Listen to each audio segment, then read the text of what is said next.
तो चलिए guys question number 8 को देखते हैं। क्लास 9 का 5th जो यूनिट है एसिड बेस एंड सॉल्ट, उसकी जो एक्सरसाइज है वो हम सॉल्व कर रहे हैं और आज देखेंगे क्वेश्चन नंबर 8। तो आपको गाइस ये right the chemical equation for following activities. अब देखिए यहां रिएक्शन दी हुई है, ये सब कुछ आपको दिया है कि NaOH सॉल्यूशन वाज एडेड। अब इतना कौन कौन सा मेटल किससे रिएक्ट होके क्या बनता है ये कभी कभी हम समझ नहीं पाते। तो सिंपल देखिए रिएक्शन लिखना, बैलेंस करके देखना और देखना कि उससे क्या फॉर्म हो सकता है, तो आपको जो है वो बहुत आसानी होगी। देखिए NaOH solution was added to NaCl solution। अब देखिए एसिड बेस की रिएक्शन है, एसिड और बेस यानी न्यूट्रलाइजेशन, सॉल्ट एंड वाटर बनता है। पर वो अगर हमें याद भी नहीं है तो फिर देखिए रिएक्शन लिखना, NaOH सॉल्यूशन है और वो HCl में ऐड कर रहे हैं, ठीक है।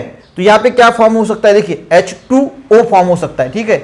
यहाँ पे H2O फॉर्म हो सकता है, बचा NaCl, तो इससे क्या फॉर्म होगा, ये NaCl प्लस H2O। यानी अगर आपको याद भी नहीं आ रहा कि यार ये कौन सी रिएक्शन है, तब भी हम इसको, ये बैलेंस रिएक्शन है, कोई दिक्कत नहीं है। दूसरा देखेंगे, zinc dust was added to dilute H2SO4। ये H2SO4 लिया हमने और इसमें हमने जिंक डस्ट जो है वो जिंक जो है वो ऐड किया।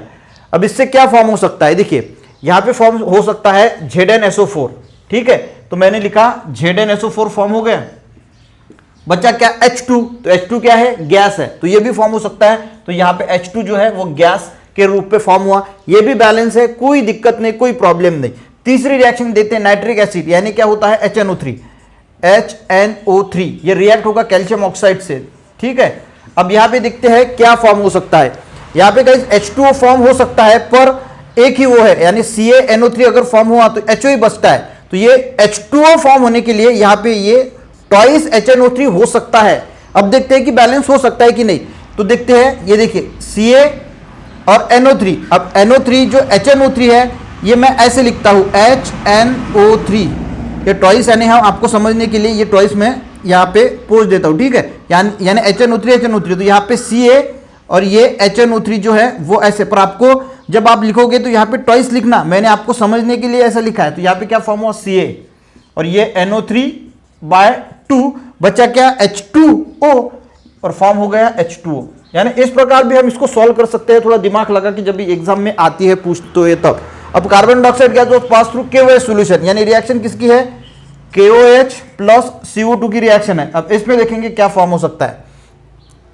अब इसमें गाइज K2CO3 ऐसा कुछ फॉर्म हो सकता है क्या, तो हम देखेंगे ऐसा तो कुछ दिख नहीं रहा, तो हम ये डबल लेके देखते हैं KOH, ठीक है। अब देखते हैं यहाँ पे क्या फॉर्म हो सकता है। तो यहाँ पे ये H2O फॉर्म हो सकता है, ठीक है। तो मैं यहाँ पे H2O लिख देता हूँ लास्ट में, ठीक है। और यहाँ पे देखते हैं क्या फॉर्म हो सकता है। तो K2 यहाँ पे क्या फॉर्म हो रहा है, K2 और ये CO3, ये हो गया CO3, K2CO3 जो है वो यहाँ पे फॉर्म हो रहा है, ठीक है। तो इस प्रकार रिएक्शन होगी, K2CO3 प्लस H2O जो है वो फॉर्म होगा।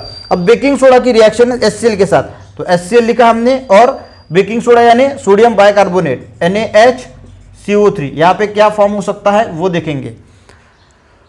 NaCl यहाँ पे फॉर्म हो रहा है, ठीक है। तो NaCl जो है वो पहले लिख लेते हैं ताकि यहाँ पे कुछ दिक्कत आती है तो हम इसको डबल कर देंगे। उसके बाद CO3 है ना, तो CO3 में का फॉर्म होगा CO2 और एक O हमारे पास बचा हुआ है अभी, ठीक है। एक O है, इसमें का एक O है और यह है H2 और ये वाला O बचा हुआ, तो यहाँ पे फॉर्म हुआ H2O, हो गई रिएक्शन सब फॉर्म।